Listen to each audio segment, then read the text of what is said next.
We've got a couple goblins, but do they remain goblins? On my chart, when I see 2 goblins, it's time to roll and see if something else shows up instead. So I rolled a 2, and on my chart that means, oh, a Ferrox again. We've seen a Ferrox already in this quest. So we'll put him right there as a reminder. Ferrox has 4 attack, 2 defend, 2 body, 2 mind, a movement of 10, famished flesh eater, which means that he's just more likely than those with the flesh eater ability to get his targets to bleed, and then leech, which allows him to gain hit points potentially from his attacks. Alright, so the Ferrox is out. We also have a Fimmer and 2 orcs. I'm going to keep the orcs because this is supposed to be like a layer of orcs, and so thematically I want to keep them in there. But the Fimmer could be something else. Yeah, several different options of what the Fimmer could be. Let's find out. 5. Oh my gosh! No, he already had a lava beetle. You know what? I'll keep the lava beetle. I was thinking for the sake of variety, I might roll again, but no, maybe, it makes a little sense. A little bit of theming to have a lava beetle in here. And I will put him right there. I've showed the minis of those 2 again, so I guess I won't repeat show minis. You can go back to the previous installments to see them close up. But as a reminder of his stats, the lava beetle, I was reminded when he showed up last time, is something I want to get rid of real fast. He's got an attack of 3, a defend of 2, body 2, mind 1, and move 5. His automatic ability is explosion. Which means that when he rolls those 3 attack dice, he attacks every space adjacent to him. That doesn't include diagonal spaces in HeroQuest. Just the ones that are adjacent to him according to HeroQuest rules.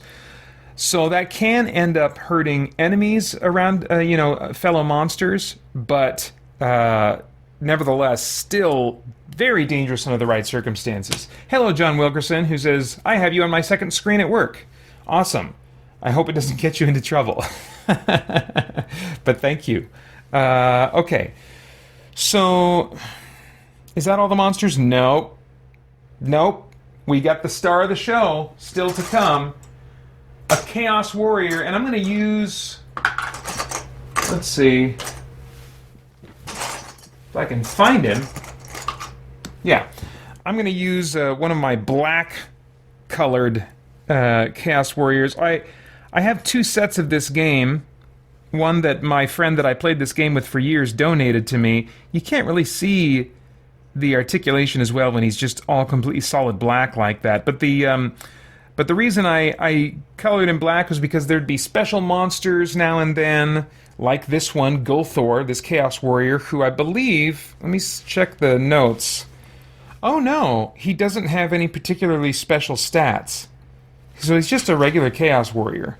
That's a little unusual for a named monster, especially a boss, to not have special stats. So he's just a normal Chaos Warrior. I'll get those stats out in a second.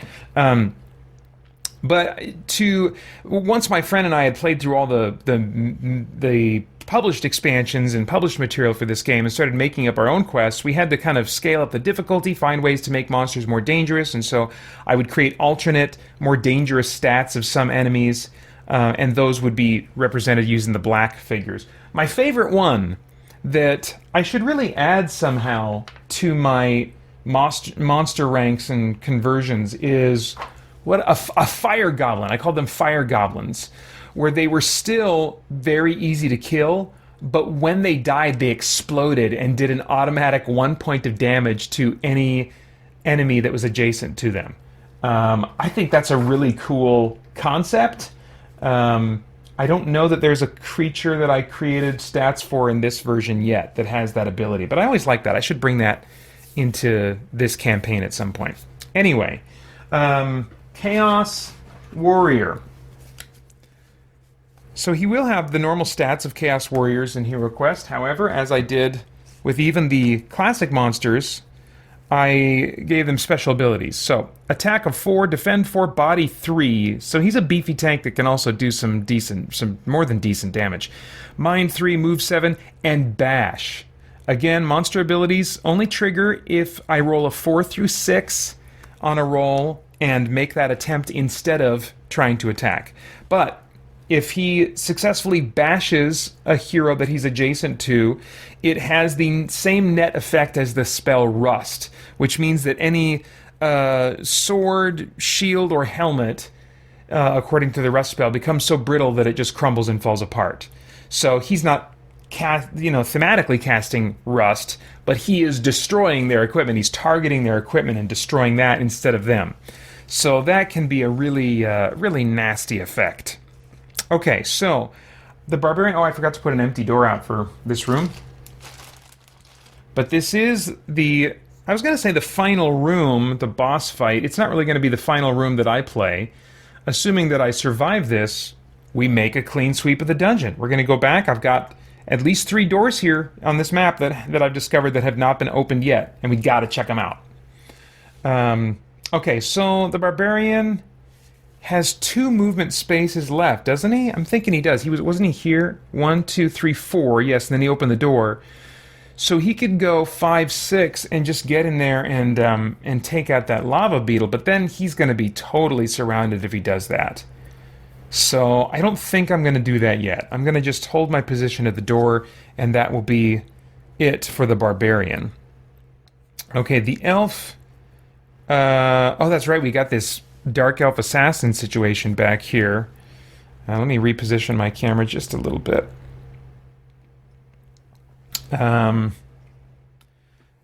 Let's see. The Elf does not have any potential for diagonal or ranged attacking, so he would have to get in there.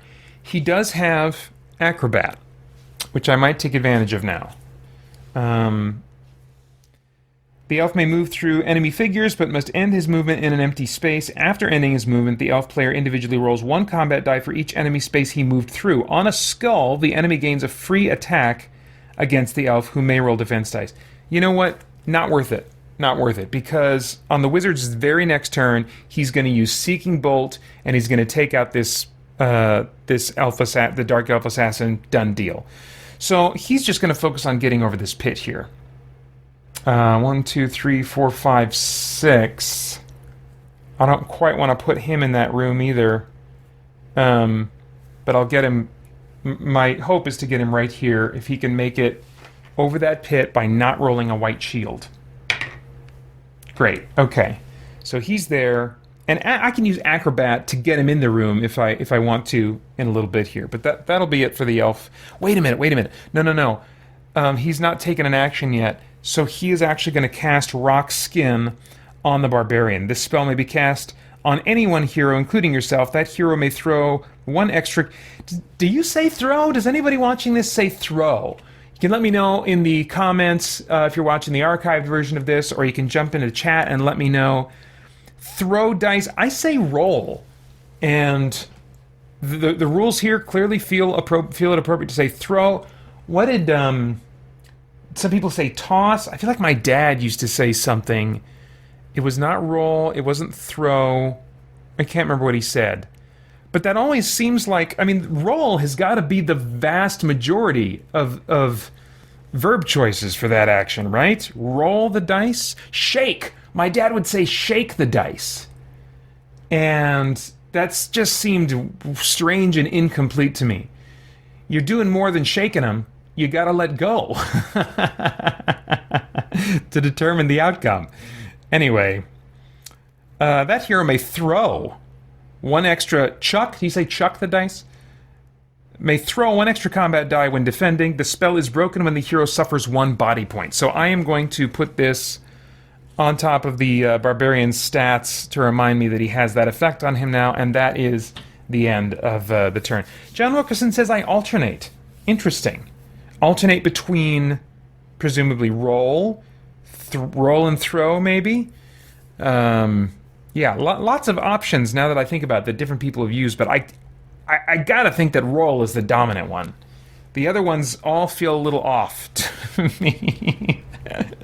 Okay, so the Dwarf's turn. There he is. Oh, dang it! See, the Dwarf does have a crossbow. So he's actually this is the ideal position for the dwarf. Let's see. Is there anything I would want him to do? You know, maybe I should just get him in the room and activate Stubborn Resolve. No, but that lowers his attack that whole time. That's better for when he needs to, like, block a door or something. Okay, I guess I'm just going to move him up and then get the elf out of the way and get the dwarf in position to be doing some attacking there. Yeah, I'm not super happy with this. 1, 2... I could... Well, I was going to pass the Potion of Defense to the Barbarian, but I don't think he really needs it. Let's see here. Craig jumps in the chat. Hi, Craig. Thanks for coming, and says, wanted to mention yesterday that the Dark Elf Assassin is a great glass cannon. Low health, but high attack damage. Yeah, that was kind of like a nice balance that I enjoyed playing with when kind of coming up with her stats. And then Craig adds, roll makes most sense to me. Throwing dice will have someone lose an eye. Yeah, I guess if you're angry, I guess maybe in very rare circumstances, I've not usually played with people that have tempers, but I think maybe kind of like mockingly, not truly angry, but just like, dang it, you know. I've seen somebody throw their die and it ricochet off the table and go flying, you know, but that was all kind of in fun. Okay. So, yeah, there's nothing else I feel like the dwarf can do to really be useful right now.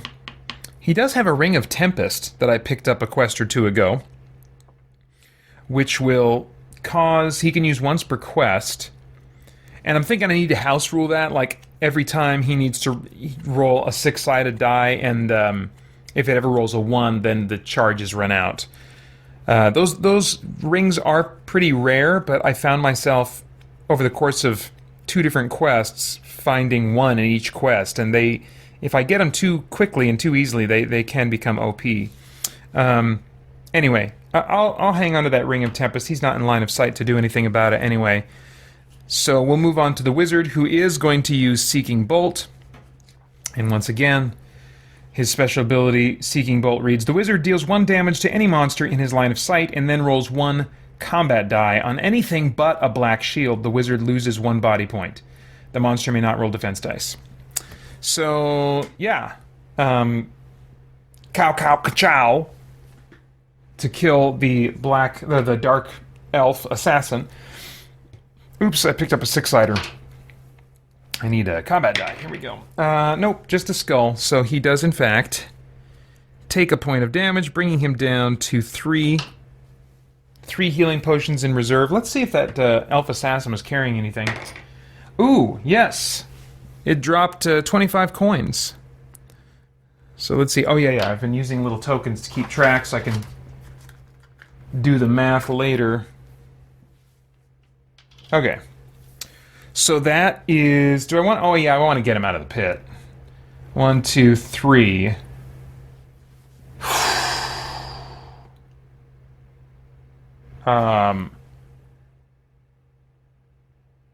You know what? Let's roll. I want to see if I can get him, because if he just stays back here, I've got so much threat, it makes absolute sense to spawn another Dark Elf Assassin back here and have him go after the wizard. So I want to see if I can get him over here, maybe just in a better position. Don't biff this. Sprinting now, wizard. Hike up your skirts and go! Alright, that's not terrible.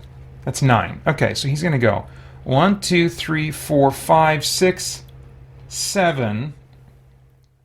and that's not enough to reveal what's around this corner. So Zargon could not spawn anything like here. Well, I kind of go back and forth between whether or not there's line of sight there. I'll say there is line of sight there, but there's nothing to reveal. And I can't spawn anything in any spaces beyond that. So, and can't spawn within a character's line of sight. So the wizard is safe there. And maybe once they've whittled down things a little bit, he can get in there and just cut loose, maybe with a big ball of flame spell or another Seeking Bolt. We'll see. But that's it for now. Monsters' turns. Well, I am still going to spawn another Dark Elf Assassin. Just makes too much sense at this point. And it actually might be more dangerous to the Dwarf here, because the Dwarf doesn't have a guaranteed, like, one-hit insta-kill that cuts through the monster's defense. And remember, this thing defends with 6 defense dice, only has 1 body point, but really good at flipping around and dodging. Anyway, 1, 2, 3, 4, attacking the Dwarf. Yikes! 6 attack dice. Oh my gosh. Look at that. 5. 5 coming at the Dwarf. Let me look at Stubborn Resolve here and remind myself how this works. Oh, look at that. I can trigger it now if I want. Once per quest, before rolling defense dice, you may place this card on your character sheet to gain +2 defense dice and -2 attack dice. Add 1 token to this card at the beginning of your turns. When there are 3 tokens on this card, remove it from the game. I'm thinking, as much as I would love to get him into the fight of that big room, it would be better for him to just hold the line in the back and keep the Barbarian and other heroes protected from what is probably going to be a conga line of Dark Elf Assassins here. So I am actually, yes, I am going to... I can't remember the last time I activated Stubborn Resolve. It's not always obvious when it's useful. Where are my tokens for that? See, I think I was using glass beads. I'll be right back.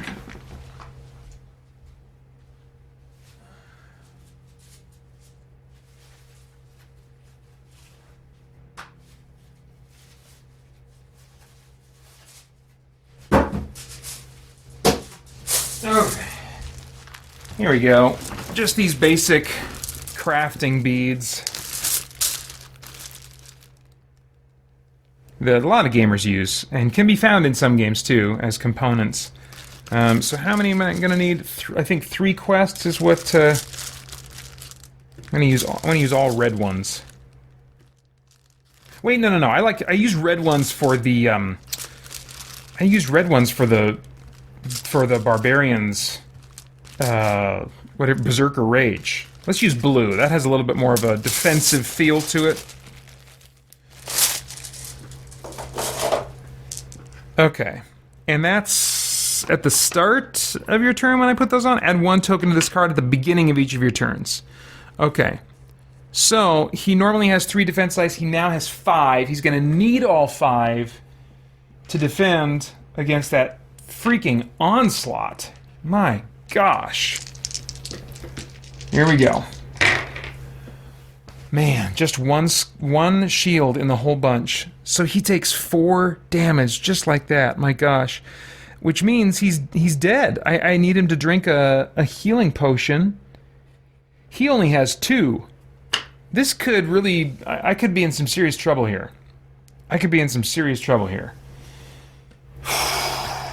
need some good rolls on my health potions here. Okay, so I got a 5. That does not bring him up to max, unfortunately. This is getting serious all of a sudden. Okay. And that was just the Dark Elf Assassin. Whew. I'm gonna save the Lava Beetle until maybe more than one hero ends up in the room. Let's have the Ferrox move in here. 1, 2... And he gets 4 attack dice. Do I want to go for the Famished Flesh Eater and put a bleed token on the Barbarian? I don't think so. Let's just do straight up attack. See how that goes. Well, you know what? He does have rock skin going on right now. So maybe going for bleed would be better, and that triggers on, let's see, Famished Flesh Eater triggers on a 3 to 6. So yeah, I think I'm going to try and get a bleed token on the Barbarian here. And And it does trigger putting a bleed token on the barbarian, which, yeah, that's a nice way to cut through his defenses. And if he bleeds, he'll lose rock skin. If he takes damage from that bleed token, he'll lose rock skin. So that's a pretty sensible move on the part of Zargon. Do I want to move any of these other guys? I don't really feel the need to just yet. Yeah, I don't feel the need to just yet. Well, actually, yes, I think I will. 1, 2, 3. If any of these guys get any wise ideas, 1, 2, 3, about coming into this room using Reckless Charge, they're going to have quite a lot of enemies to dodge attacks from or deal with attacks from. So yeah, I'll go as far as that. We can move the camera just a little bit here. Okay, is that it? Do I want to say that's it? I think that is it. So we're back to the barbarian's turn. First, he's got to deal with this bleed token. See what happens. Oh, white shield. I'm trying to remember is that a nothing happens? Is that a remove it? Yes! Oh, beautiful. He rolls a white shield. He gets to remove the bleed token without suffering any of its effects, which means that rock skin still intact. Still intact. Good. What else does he have to... Should I do Berserker Rage now? What other potions does he have? He's got a potion of defense. I don't feel like I need that yet. Let's just do a straight up attack. He gets 4 attack dice for that. Going after this, whatchamajigger. What is this guy called? Ferrox. Ooh, that's a pretty good roll. 3 skulls off of that. And the Ferrox rolls just 2 defense. Odds are pretty good. I mean, he does have 2 body. But he's got 3 skulls coming at him. And defends against 1 of them, but 2 still get through. He has 2 body points, so he's out. Does he leave any goodies? He does. He leaves 25 coins. Nice. Okay. So that good turn, Barbarian. Good turn. Elf. Do we want to get in there and mix it up? If I do, I would have enough movement to pull this off. Let's see. 1, 2, 3, 4, 5, 6. Yep, he can get in there. Doesn't have to move through any enemy spaces, and can position himself in the corner. Because I'm okay with putting somebody in the room at this point, but I don't want them to be able to be completely surrounded. And this way, a max of 2 enemies could attack him on Zargon's next turn. So let me move the elf in there. Wait. Do I want to cast a spell first? I could heal somebody. Who might need healing? Barbarian. How you doing, Barbarian? 5. His healing spell will restore 4, which isn't worth it yet. Elf has 3 body, and he's got 2 healing potions. Dwarf down to 5. Yeah, no, it's not really worth using a healing potion at this point.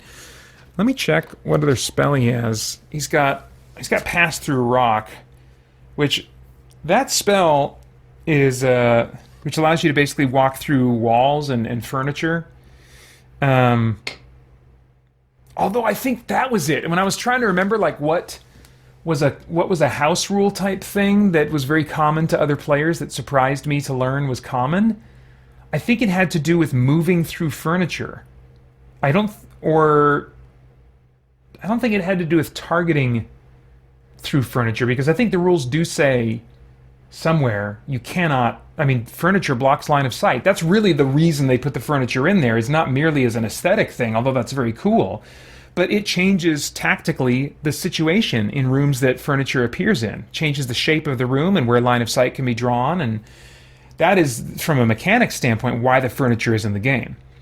And I am almost positive the text also says you can't move through furniture, but I think maybe it doesn't, and I just assumed that because you can't draw a line of sight through it, and other players totally allow their heroes to move through furniture as a house rule.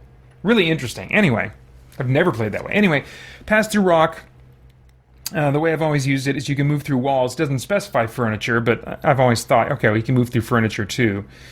Not enemy spaces, though, for some reason. Anyway, me and my friend played this game for years, almost never found this useful.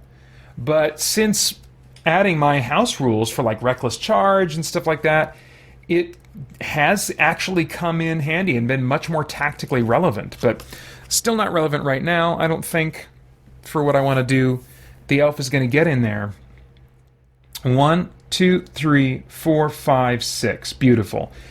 And going to attack this orc. Feels a little bit like he should get a bonus attacking him from behind like that, but I don't want to bring facing rules into this game. I think that just overcomplicates things. He gets a mere 2 attack dice, sadly, for this attack. Yep, complete miss. That sucks. And that's the end of the elf's turn. Alright, Dwarf. You gotta keep dealing... Well, gosh. He's rolling with -2 attack dice. Oh, crap. He's just gonna sit there and take it forever from... This was a bad idea, Pater. Well, first, let's put a token on your stubborn resolve. This was a bad idea.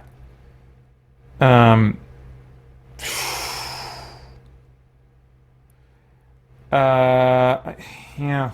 He just rolls 1 attack die while he's got Stubborn Resolve active. I don't think he's going to be able to do anything to this Dark Elf. Well, you got a skull there. If the Dark Elf fails to roll a black shield on all 6 of her attack dice, then she will perish. Which, you know, that could happen. Oh my gosh, it happened. Wow. Wow. Good job, Mr. Dwarf. Good job. Oh. Hey, she leaves 25 coins. Nice. Okay. I can't believe that worked out like that. Okay, so, yeah, he's going to just continue to guard the rear. And the wizard now. I don't think I can get... I do not have line of sight with him. Is there any kind of utilitarian thing he would maybe want to do for the barbarian? Yes, in fact, there is. He's going to cast... or I could cast it on... No, I don't want to cast it on the dwarf. It would fail immediately. He's going to take 1 step forward and cast Courage on the barbarian. This spell may be cast on any one hero, including yourself. The next time that hero attacks, he may roll 2 extra combat dice. The spell is broken the moment the hero can no longer see a monster. Now, as I explained the last time I played this card during this series of... Do you call it a Let's Play when it's a tabletop game? I don't know if you do or not. Anyway, in the last quest, when I pulled this spell out, I explained that my friend and I for years house ruled this in a way that I certainly see now, and saw at some point while we were using it, but just decided, forget it, we're going to keep our house rule. Certainly it's not what's intended by the rules. But what we house ruled is that this effect does not only apply to the next time that the hero attacks. It applies for every time the hero attacks after that, so long as there is never a point at which his line of sight to at least one creature is broken. If at any point, even in the middle of movement, if some hero moves past and breaks... well, I don't think we even said that.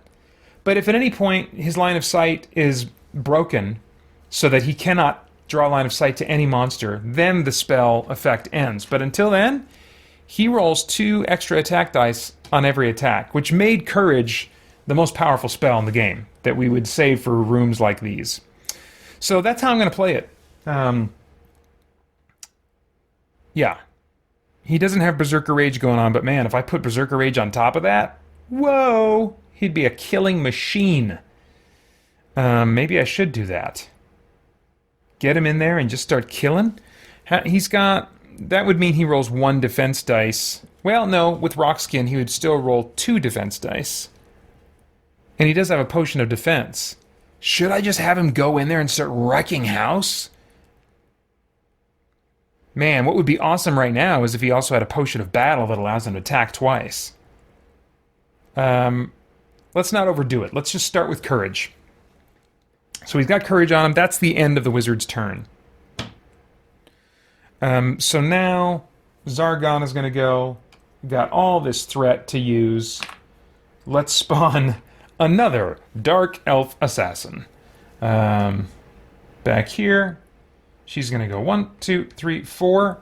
Poor Dwarf, man. Just can't catch a break. With my current amount of threat, just so you guys know how much threat I have to spend 5 every time I do that.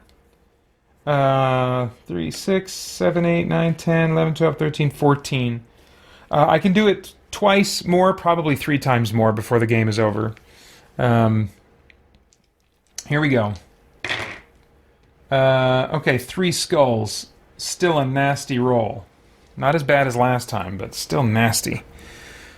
3 skulls. He gets 5 defense. And wow, he rolls 3 shields. Look at that. Stubborn resolve, behaving just like I want it to. That was awesome. Okay, so that's the end of the Dark Elf Assassin's turn. I'll have this orc attack the elf. 3 attack dice for that. 1 skull. Elf gets 3 defense. Does manage to roll a white shield, so he's good. The lava beetle. Gonna come this way. 1, 2, 3. Does it have enough movement? Yeah, it has 5 movement. Okay. And it's going to attack, and since it's only adjacent to the elf, it's not going to affect anybody else. 3 attack dice, though. It's no joke. 1 skull. Elf defends. 1 shield. Beautiful. Okay, so that's that, and then I will move this orc right here to attack the barbarian. And complete whoosh on that one. I don't think I'm ready to move Gulthor. I think I'm going to keep him right here. And that'll do for that Zargon turn. Let's flip everybody's tokens over. Barbarian doesn't have a bleed token that I got to worry about, so that's nice. Still has courage and rock skin. Yeah, let's wail on this dude. So 3, 4, 5. He gets 5 attack. Oh wait, no, 6. Because he's got 3. He always has the extra attack die because he's the barbarian. Another house rule. Oh, look at that! Look at that! Did I roll too many? Let's see. 3, 4, 5, 6. Yeah, no, that's right. 5 skulls, baby. Wow. There's no way he can survive that. So there he goes. Let's see if he left this any presents. He did not. All right. Well done, barbarian. Man, I wish I had a potion of battle. That would have been so cool. All right. You know, I think I will have him just take 1 step in now. It's not such a crazy room anymore. And that's probably going to get the Chaos Warrior to come at him. That's all right. I say probably because I really do try to segment my brain. I'm not thinking ahead to, you know, when I'm playing as the heroes, I really just think, just as an experienced player of this game, what is Zargon likely to do on the next turn? And you know, but I don't overthink. Excuse me. I don't overthink it. As the heroes, I'm in hero mode, doing what I need to do for the heroes to survive, and then I'm pretty comfortable. I feel like switching modes to Zargon. Okay, how can I... I was going to say... I mean, I'm not really a Zargon out to kill the players. I'm never out to kill the players, especially when I'm not playing solo and I'm playing against other people. It's more of a game master type role. When I'm playing solo, I am more vicious, and I really do try to do whatever, most of the time, whatever I can to kill the heroes. In fact, as long as I've been doing this playthrough series, I think I've never I don't know that I've ever held back unless it was for thematic reasons, like, well, a zombie wouldn't be that smart and tactical, that kind of thing.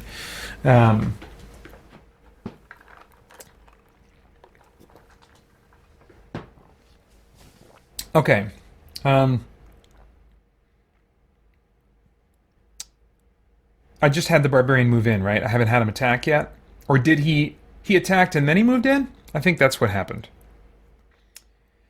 I gotta stop doing that. I gotta stop going on those little rabbit trail trips. Because I have no idea what's going on.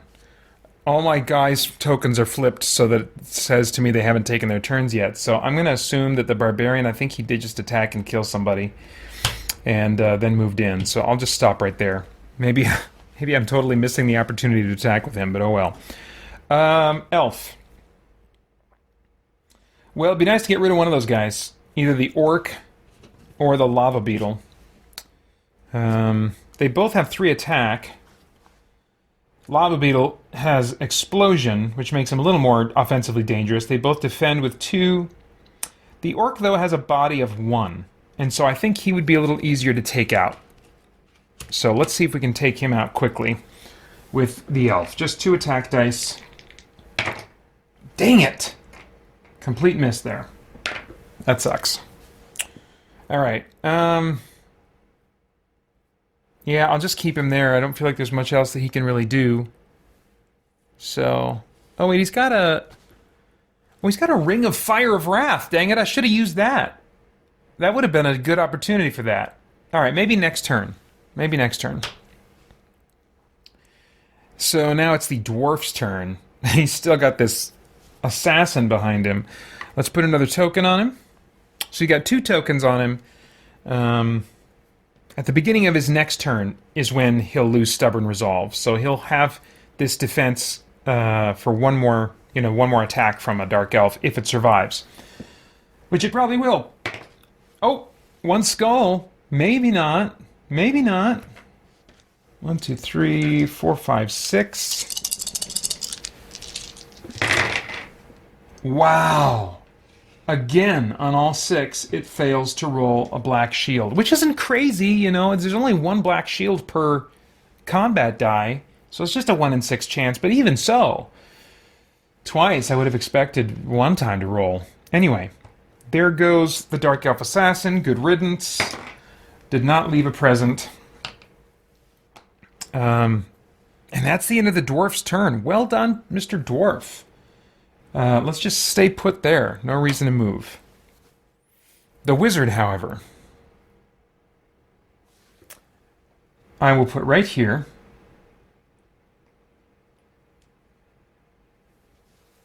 And the wizard's still safe.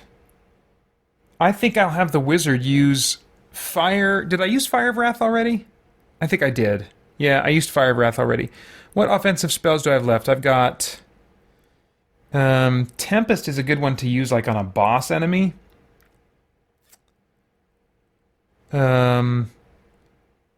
Sleep, I could do Ball of Flame, but that I kind of like to save for a tougher enemy too. You know, I think we got this for now. I think...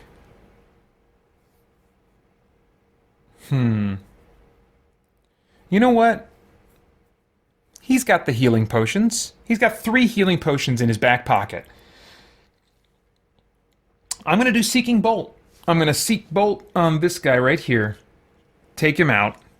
Let's see if it ends up hurting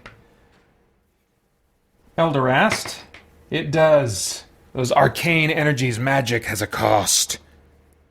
A dark cost that I am willing to pay in order to have my way with this world. It is time again for Christian Geek Central's annual Game Save event, fundraising for St. Jude Children's Research Hospital, which provides free treatment for children facing life or death circumstances and shares its cutting-edge life-saving research with hospitals all over the world. You're still welcome to join the Game Save team by following the link in the description below. And once again this year, I'm drawing attention to our team's fundraising by performing a 24-hour marathon of video gaming that I will stream live on youtube.com/Christian Geek Central beginning 6 a.m. Pacific Time on Saturday, November 5th. You can donate or get more info by clicking on my fundraising page in the links below, where you'll also find incentives and rewards for doing so. For $5, choose a topic for me to share my sometimes overly strong opinions on during my live stream. For $10, you get the previous reward and a download code for a free copy of the Spirit Blade Special Edition audio drama. For $20, you get the previous rewards and you can choose a game for me to play during my November 5th live stream, pick a favorite, or torture me with something terrible or rage-inducingly difficult. For $30, you get the previous rewards and you can choose a song for me to sing during my November 5th live stream, pick an old favorite of yours, or just make me humiliate and torture myself with something no one wants to hear. And for $50, you get the previous rewards and a download code for every MP3 product at spiritblade.com. That's a $90 value. On top of that, I have set fundraising milestones that will unlock strange and unusual happenings as I reach them. At $200, I'll have a free download day for everyone who visits spiritblade.com on November 12th. And as my total goes beyond $200, I'll unlock increasingly more content for the free download day. And depending on how far beyond $200 my fundraising goes, during my November 5th live stream, I will cover my face in peanut butter and jelly while talking about horror movies, put on a pair of frozen socks and a frozen t-shirt at the same time, shoot water up my nose with a turkey baster, and have my wife Holly play a video game with me for 30 minutes. And if I reach a personal fundraising total of $500 or more, I will resume and complete, before the end of the year, my live stream Let's Play series for Fallout New Vegas as a Terminator. I like your gun.